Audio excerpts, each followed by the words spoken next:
पुढच्या बातमीकडे वळूयात। विधिमंडळ परिसरात साचलेल्या कचऱ्यावरून रोहिणी खडसेंनी टीका केली आहे। उपमुख्यमंत्री एकनाथ शिंदेंच्या दालनापासून कचऱ्याचा ढीग फक्त 50 फुटांवर असल्याचं रोहिणी खडसेंचं म्हणणं आहे।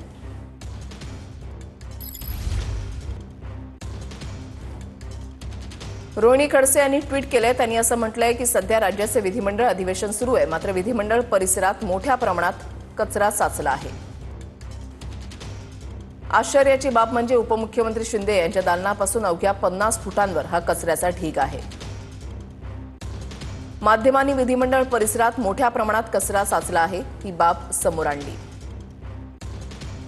त्यानंतर अपेक्षा होती विधिमंडळ परिसरात असलेला कचरा तत्काळ उचलला जाईल, मात्र झालं उलट।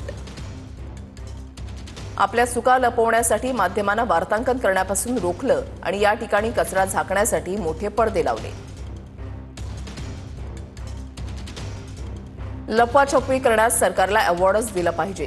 चुका सुधारणार नाहीत, पण त्यावर पांघरूण घालण्यात हे माहीर आहेत।